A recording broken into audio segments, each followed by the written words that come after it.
So you decided it was time. You have way too much junk in the house, and instead of getting rid of it, you're gonna keep it, 'cause you might need it later. So after seeing the price on a pre-built shed, you decide, hey, I've got the muscle, I could build it and show it off on the internet, and let everyone know how handy I am. Half a handyman, that is. So if you're doing this for a customer, you'll likely have to put these posts in the ground and concrete around it. Don't forget to put about 6 inches worth of rocks in the hole to help for drainage.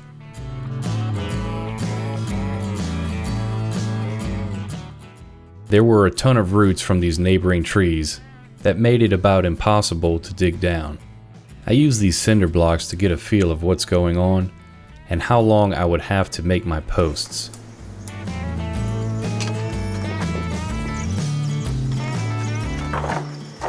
My circular saw wasn't deep enough to cut through the middle of this 6x6, so I had to use a sawzall to get the rest.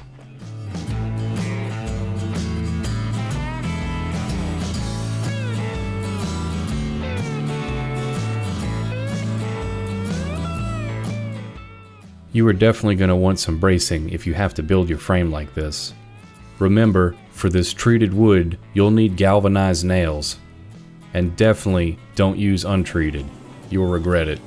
If it's going outside, it needs to be treated. Check the crown of the board and mark them.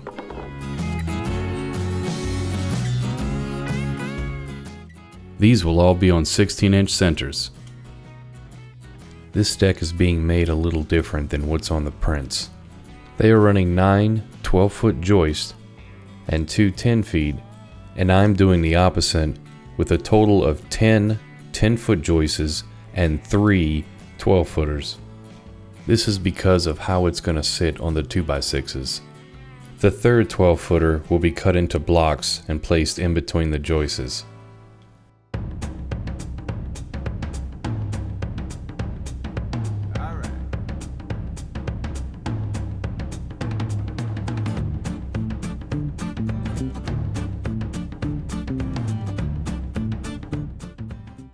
Notice how your outside piece is longer than your inside piece.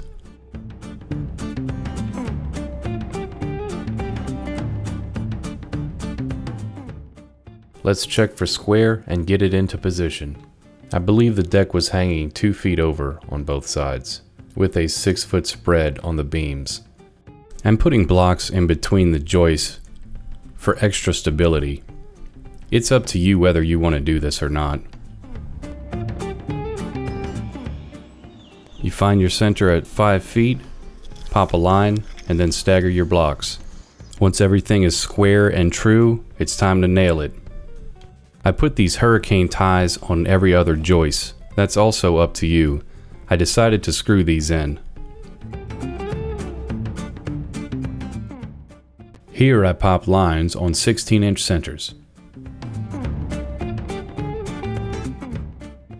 Put a nail about every 8 inches.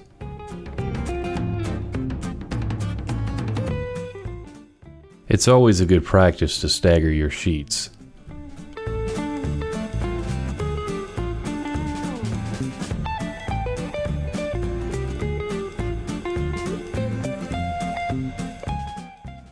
Let's make a jig for our trusses.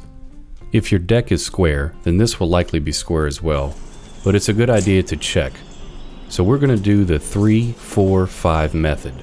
Pull 3 feet on one side and 4 on the other, and those marks should equal out to 5 feet. If it doesn't, you'll have to adjust one of your 2x4s. Once it's square, it's time to measure out our blocks at 5 feet for each side. This is to build the half trusses. We will also measure out one at 10 feet for when we put together the whole truss.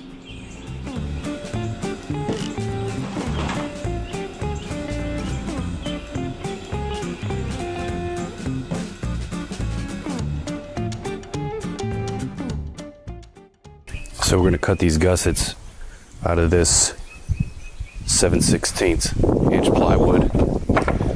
I'm going to cut 6 inches for the width and then cut them 12. 6 inches high, 12 inches long.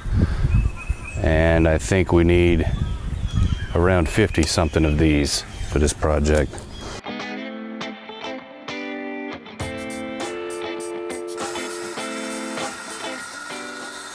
When cutting these truss pieces, you need to be pretty exact. So I have this set to 22 and a half, 22.5 on my miter saw. I've got it nice and snug. I've already got me a little cut right here. So remember the outside. So it's 3 foot 9 inches and 7/8, which is 45 and 7/8. So I'm going to mark that 45 7/8. My pencil is a little sharper than normal when you're doing stuff like this. I just took a knife and kind of just sharpened it up. It's not very blunt, which is good, so it's sharp. So remember, don't confuse yourself with this line. You are cutting right here. You want it to be right on this side. Lift this up. That's about it. So I'm gonna cut that. Hope you can see it.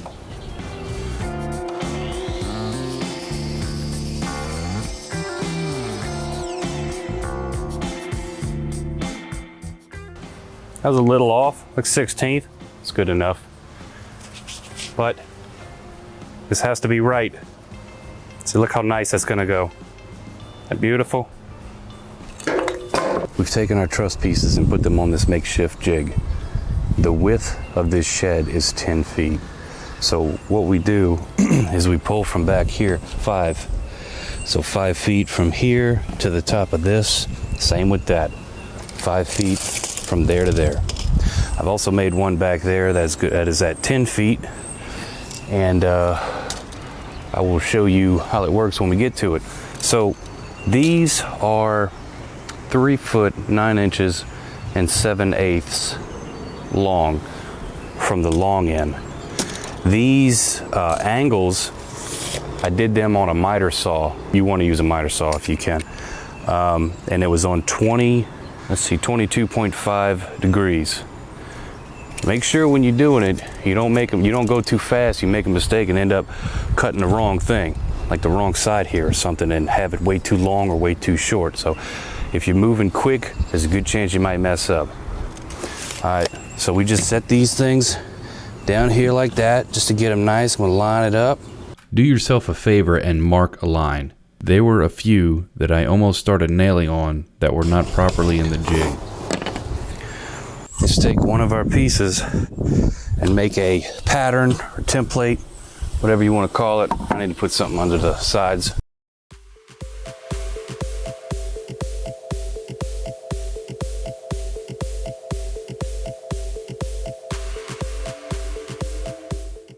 We got our pattern right here. It's nice. I set the depth of the saw. Yeah, good enough. Cutsy. When nailing these, I put 8 nails on just one gusset, and on the other side another 8 nails. When you've assembled your half truss, it's time to put together the whole truss. On your 2 outside trusses, you only need gussets on one side. Remember that. Also, I used 2 1/4 inch nails and shot them in on an angle so as not to bust through the other side. So the trusses are ready. Now it's time to start the walls. So what I've done is I've popped some chalk lines around here and checked to make sure that they were square. And I'll show you how to do that. You know, you want this to be flush. I know you probably can't see it, but just trust me. So here's the 2x6 here. And this, I found the flushest point to start with. This is looking good. There's no gaps in between this plywood and that. So that's nice and flush. So is this. So what I did, I looked down here, found 3 1/2, and I marked it. Same thing with this. I found 3 1/2 right here. Okay, so it's going to be just like we did with the joist. So I believe this is 113. I took the I took sheetrock nails, just drove it down in here. I did that on all 4 corners so I can pull my tape on it. If you see this little thing right here, the head of the, you just leave your nail out a little bit, but the head will slide on there and you kind of move it around. So 113 for here. You want to check to make sure those are all right first. It was 113 over there. I will tell you what this is. 137.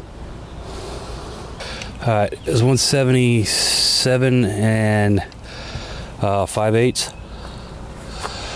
And of course, you'll check the other way as well. This right here is how it's going to sit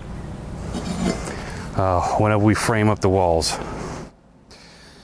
So we're going to make corners to go in our walls. These are going to be the 10-foot walls. Just made this angle. That's all it is. I used my line here, made sure that was straight. Used my other line, and put some screws down. So all we do is we need a spacer for this to be good. So I'm using I think it's like 2-inch nails, probably a little less than that. I'm doing it at an angle because I don't want it to pop through at the other side. All these is little pieces of OSB for spacer. I have it down a little bit, not going all the way up. To put these together, I'm probably just going to go with the regular smooth shank. Yeah, these are a little rusty. I had them for a long time. It's not a big deal. But when you, and I'm using these because we're not on treated wood yet. The baseboards of the wall is going to be treated, and then we're going to have to use galvanized nails on that. Okay, see what I'm doing? It's a big sandwich, so you got to cut a bunch of them. Just use your miter saw. All right, I'm making sure it's flush in the back. I'm making sure it's pushed down. I want it to be the exact same, and I'm squeezing it tight a little bit and giving it a little popper pop.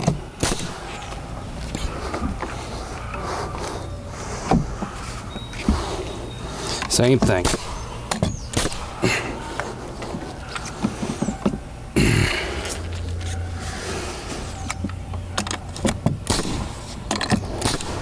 This is a corner. Like it? Good, you should. This means we're getting close to being kind of done-ish, sort of. I lined up the boards here, and I took these little finishing nails. And I just held my foot right here and angled it on in. We're going on every 16, and this is going to be on a 16-inch center. So let's see here. We'll go over 3/4. Okay. Let's see, this will be 1.5 inches because that's the width. This is going to be where one of our stud goes. All right, so we're going to do the whole thing. Every 16. Everything is ready. I made sure that the crowns are facing up on the 2x4 studs. We have our corner right here. This is the other stud that goes next to it, and of course this is the one that's marked on our 16-inch center. Okay. So this is the top plate because it's pine. Or at least it's not treated. This is the bottom plate. This is treated, and we're going to use galvanized nails on that. Alrighty. Let's pappity pap. 2 paps of core over here. Make sure it's nice and flush. You want this right. And put my foot on it because it'll move. Probably still move. 2 of them. 2 nails in that thing.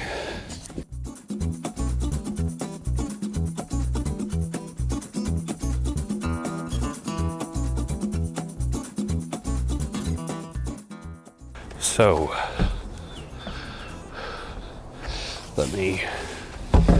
let's check. Oh, that looks bad. It's got a belly and it's got a crown. The crown goes up, so I can push it down with my foot. You want that 3.5.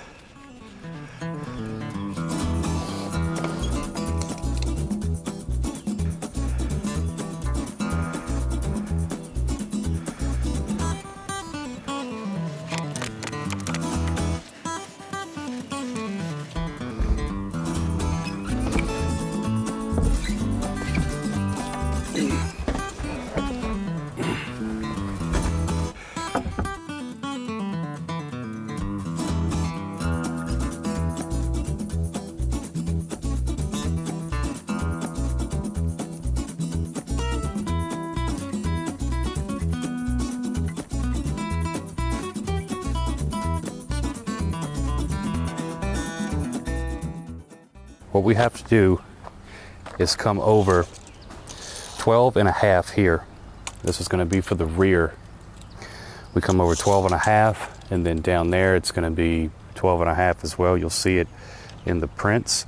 What I did is I took a sheetrock nail and I put it on my center of my 12.5, and then I use that, and it went my 16.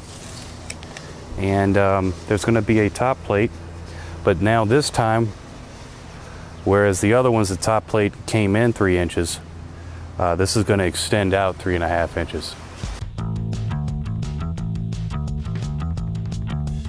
So this is what you're going to pull for this opening. If you plan on putting your door in the center here, this is the 12-foot run. This is 11 foot 5. And our base plate, I think, is 44.5, both of them. So let me tell you what you need. If I didn't mention this on the other one, when you pull your 12.5 here, it's from this mark that you then go 16. So you would put you a nail here, and you'd hook to 16. You need this for 16 because your once you put your other top plate on here, your rafters are going to sit here and there and there. So, okay, 12.5 is your stud center, 28.5. Your next stud center will be 40 3/4. Your king stud, 42 1/4. And your cripple at 43 3/4. 60.5. 76.5. Your cripple will be at 93 1/4. Your king stud at 94 3/4. And your regular stud at 96 1/4. Remember, these are on centers.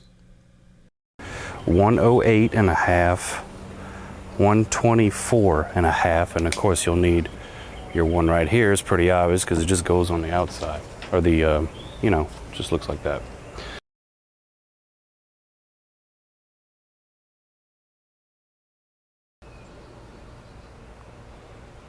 So a king, let's talk about the stud. So this right here is a jack stud. This one right here is a king stud. I am putting extra here because I'm going to put a latch, and you can see here, this is where my hinge is going. Your header here, it needs to be 51 inches. Your jack stud will need to be 76.5 inches. Your other top plate is 12 feet, and it's going to be hanging over 3.5 inches on each side. Total studs, you're going to need 10, and those cripples, you'll need 4, and they are 8.5.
Instead of using OSB and putting asphalt shingles on there, we're going to put metal roofing.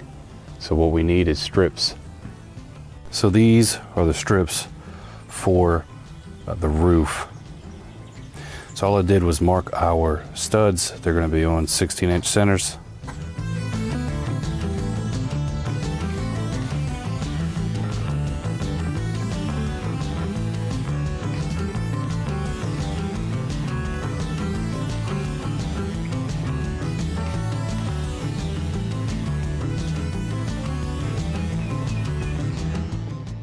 This is what we did here.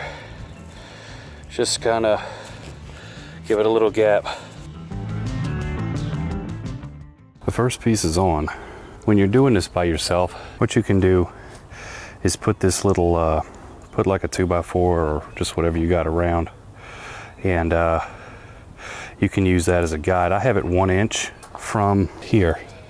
This is 1 inch, and what that has given me on this 8-foot piece is just a little bit of gap. Not a big deal, just a little something to wiggle around with.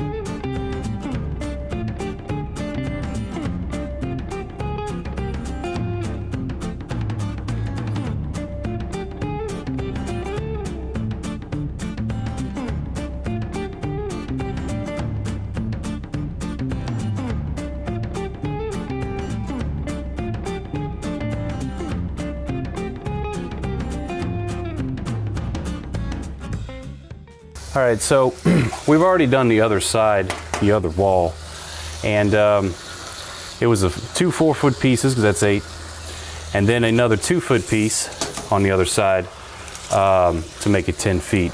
So now we're on this side, and we have our little board here at the bottom to help us. And obviously you want to start with the non-overlap. This goes underneath the next piece. It's nice, it's in the center of this 2x4.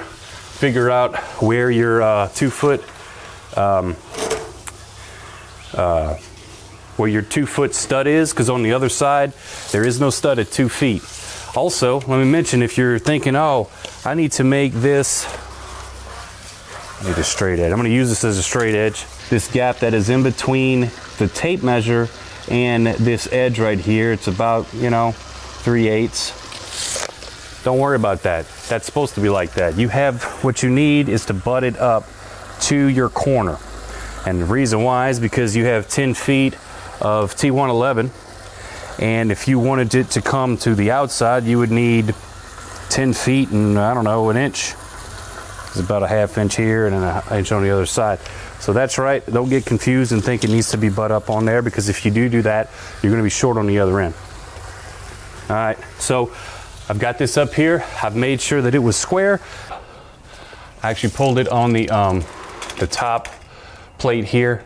It's 8 feet to this corner, which is right. It's also 8 feet down here. I pulled it on the bottom so we can tell that it's correct. And now it's time to put a few nails in it. And then we can set our second piece.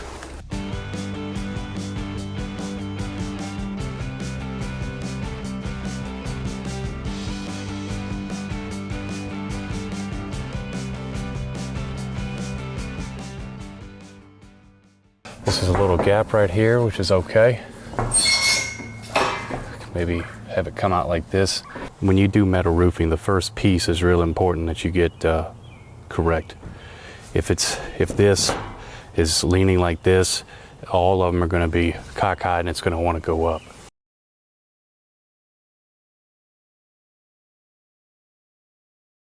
You can tell we're doing right because 9 feet is right on this crease.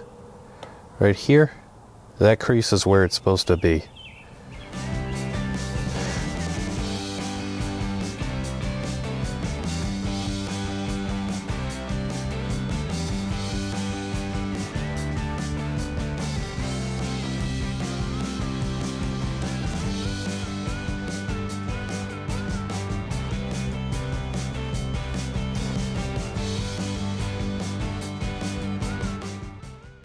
So some people are afraid of heights, and you kind of can't be. You have to be really loose.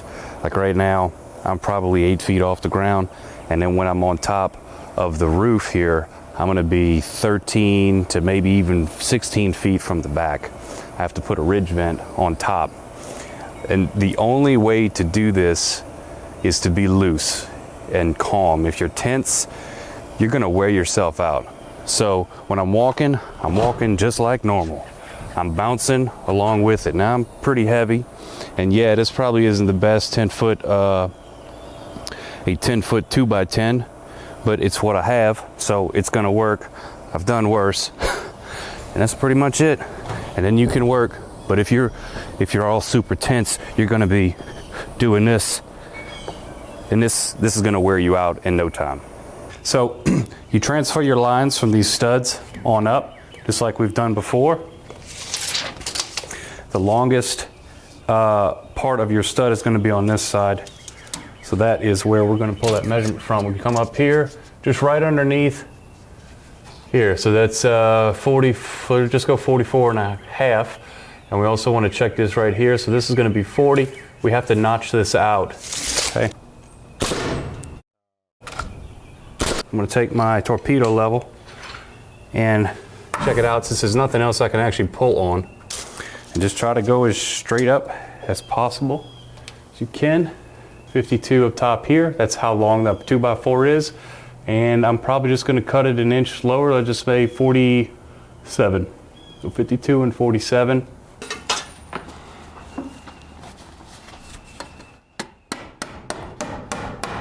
So we have to start off on our 2 foot piece. And I just cut this, it was 8 foot, so anyway, I just cut it in half, so we have a 4 foot, and I'm lining up the grooves here. This looks good, and I just marked the back with my pencil, running it along this edge here, and then we're going to cut it. What I decided to do was give it a little gap at the bottom, and let me also mention something about this this Z flashing. So it was pushing out. So what I did is I didn't have anything else that would work, so I just kind of took this, and I needed something with a strong edge on it, and just push these things in. It was causing the bottom of this to kick out. But we could always come back after we're done and straighten up this mess here. It's just metal. We're gonna put flashing over top of here, and instead of having this whole thing and then trying to make it bend, we can't do that because we have this overhang. So all I did was make this here, if you could see it. I went a little further down past here when I made a measurement, which I actually didn't even pull my tape out. I just kind of held the piece up here, and I want it to sit in just like this. And what is going to happen is I'm going to snip this here, okay, and the next piece is gonna just basically come out probably an inch past here, and then that's pretty much gonna be it. Also, when you do these screws here, you know, you want to set your clutch to somewhere kind of stiff for it to stop, but most of the time it doesn't stop where it needs to. Let's say you're screwing this in. You want to, you see how this stopped right there? You want to back off just a little bit. You don't want to totally smash this gasket in here, or else it's not going to last very long. Just mark your piece where the peak is. Okay. So we have it extended over a little bit. We marked our absolute peak at the top here. What I did is also put a mark going this way, so I can not have to guess. Now let me show you what I do here. Our mark is our bend point. I'm gonna cut. I'm also gonna bend the piece. Hold on. Get this out the way.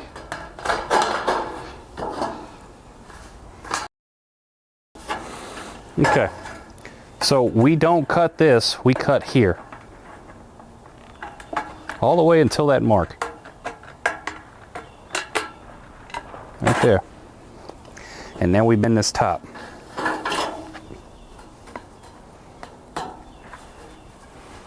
Just like that.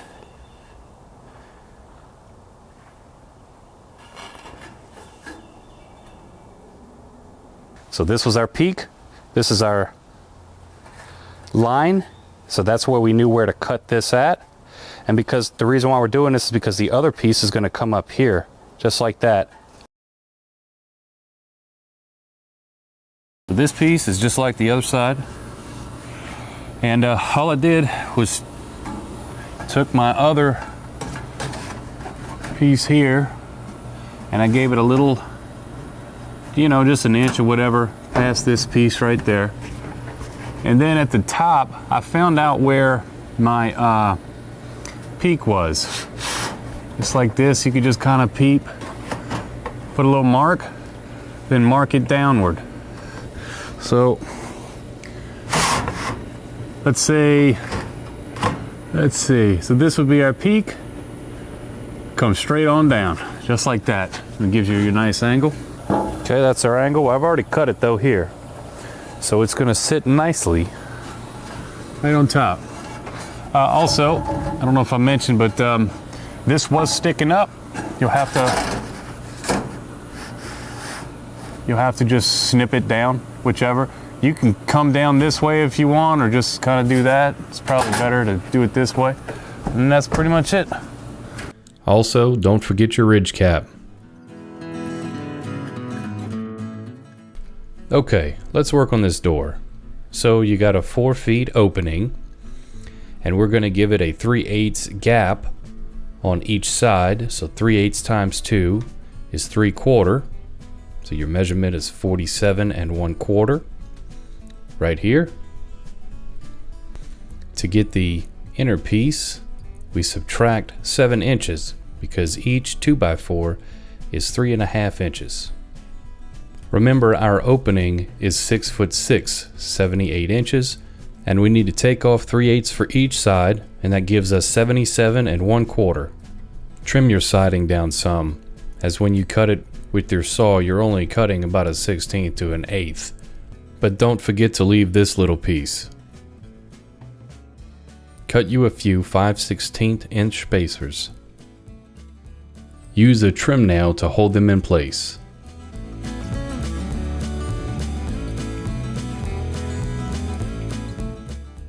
You'll have to forgive my amazing camera skills, as I didn't check the exposure before hitting record.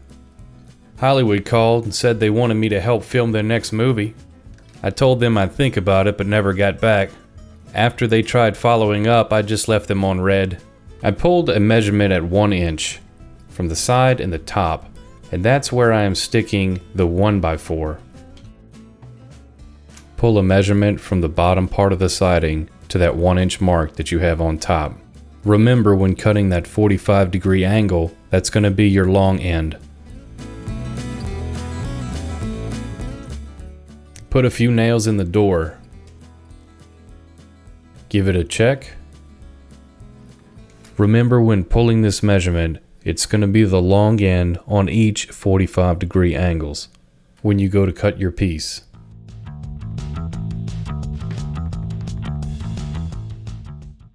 Now let's trim around the door. The gap in between the trim and the door trim is around 1/2 inch to 3/4. From here and here, pull 1/2 inch or 3/4. Put 2 small lines here.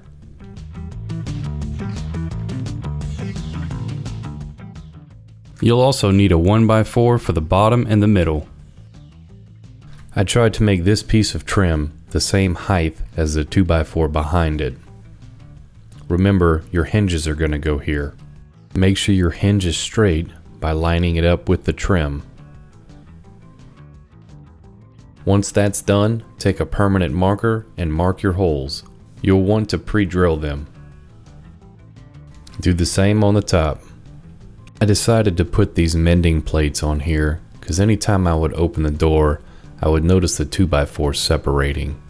I would recommend doing this when you're building your door when it's laying flat. Using this type of latch mechanism is up to you, Just know you can easily lock yourself in, so I just drilled through the studs and have this wire to open the latch. For the corner trim, I took a 1x4 and ripped it 1 3/4 inches.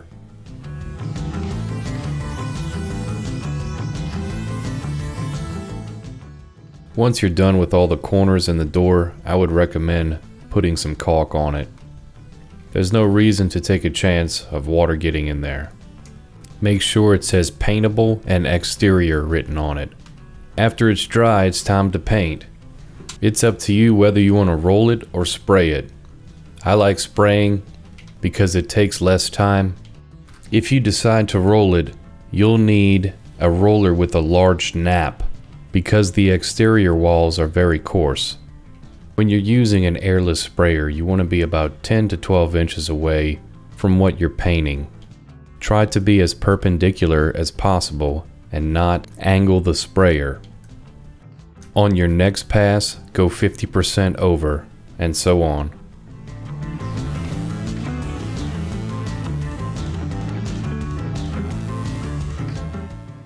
So it was decided on after the fact to put a loft in here, since there's so much area at the top. So if you don't do this before you put your stringers up for your metal roofing, then you're gonna have trouble. So what we did here is pull a measurement from the top of this stringer, this 2x4 right here. That equaled out to 117 and I think 3/4. We took about 1/8 of it off just to give us a little room. You can probably go a half if you want. On your joist, go up 3.5 inches and he cut it on a 45. What you have to do is, if you have metal roofing, is you'll have to put it inside this big old groove and kind of fiddle it in there. So if you decide on putting a loft in here, which you might as well, it's really big, do this first.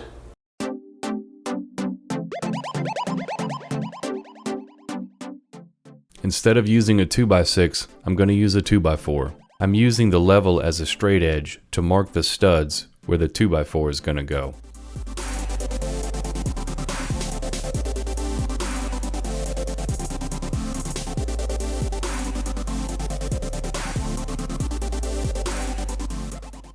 So this line here, I measured the lowest point, which was actually on the door. The door was about 1/4 inch lower than here. And remember that there's a 2x10 that's going on top of here. So that's 1.5. So I think I gave it 1.25 or maybe even 2 inches of room for the door. You know, over time, if stuff starts sagging, we don't want the this siding or whatever scraping on the bottom of on the top of the step. You'll need to make sure that everything is level. The cinder blocks here at the bottom are definitely not to code. If you're doing this for a customer, you'll likely have to put a level concrete pad for the bottom of the steps and for the foundation posts.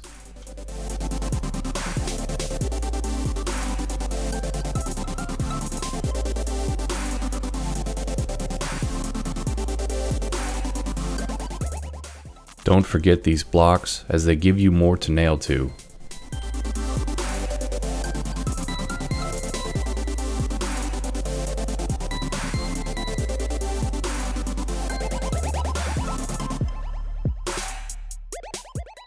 Go ahead and rip you a 2x4 in half to act as a stopper for your door.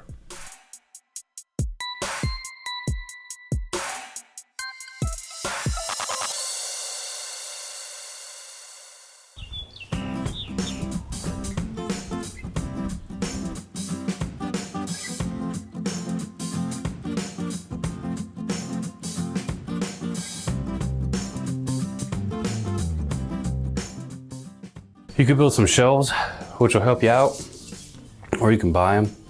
You know, you can get shelves the Better ones on Amazon if you want. Or if you got some extra 2x4s and some OSB, you could just make some of these. These are pretty sturdy. We went up 16 inches. And we're gonna do the bottom here, but we decided not to. Because it only really left you just a few inches to stuff stuff under there. And if you had a tote filled with junk, this is just better. So, let's see, first one is 32, and we're going up 16, so 44, 48, 64, and 80.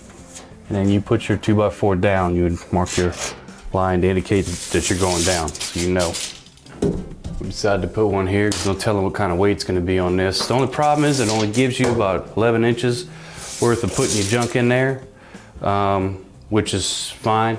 Let's see, the total length of this is 19 and a half of here.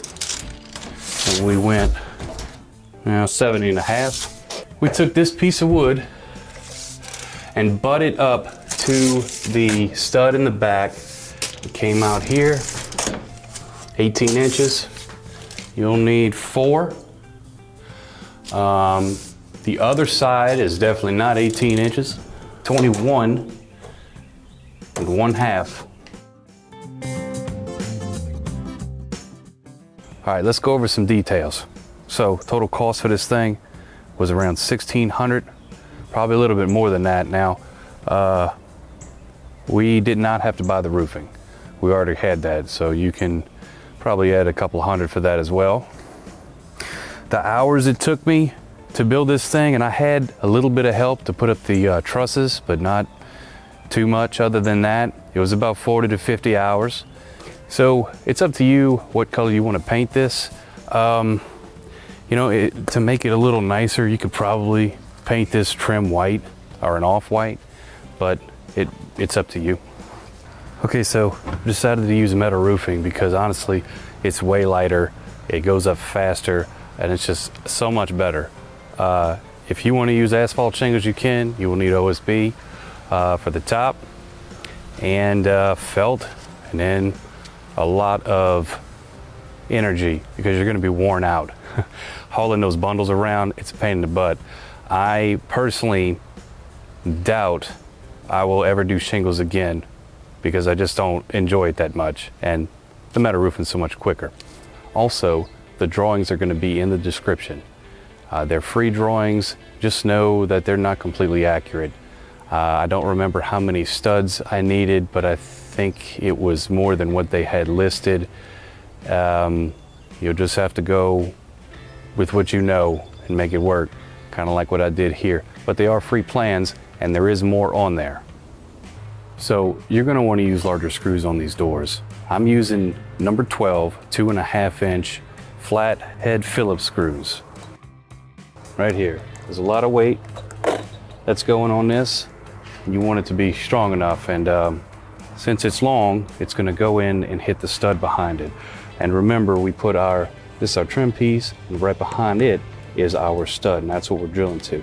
Now, you may have one that kind of misses. I think one of these, this had missed, but you know, you still have about 3 big heavy screws in it on each hinge, and you'll probably be fine. So some of the tools you'll need is a nail gun. Now they sell portable ones that are butane and battery operated, but if you're going to be building something like this or a house, you really want an air compressor and one of these. So this one I use is the Porta Cable. I've had this for years. I mean, it's not used every day, but it works.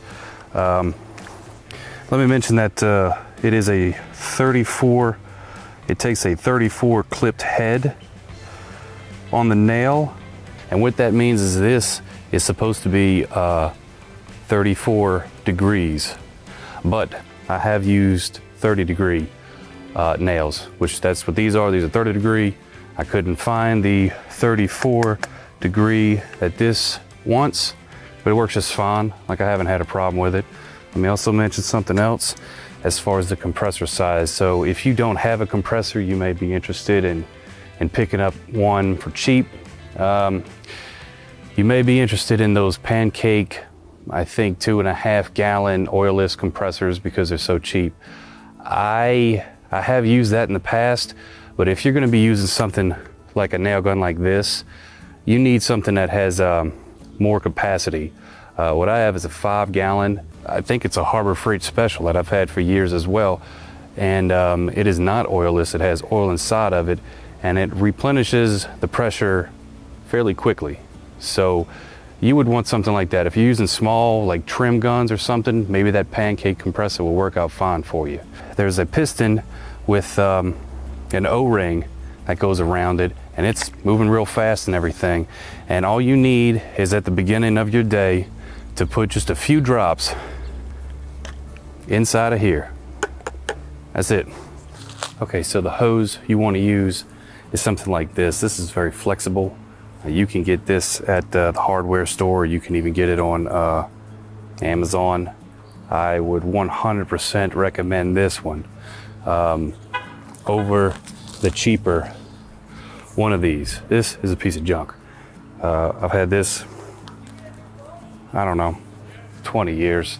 It's been used 5 times. This is junk. It's when it gets cold, it becomes very stiff. You know, and if you have it connected to your nail gun and you're trying to like move around and everything, it is a pain in the butt. Spend the extra money and get you one of these. And that's basically it. Time to take a whole bunch of pictures and show it off to your friends. Thanks for watching.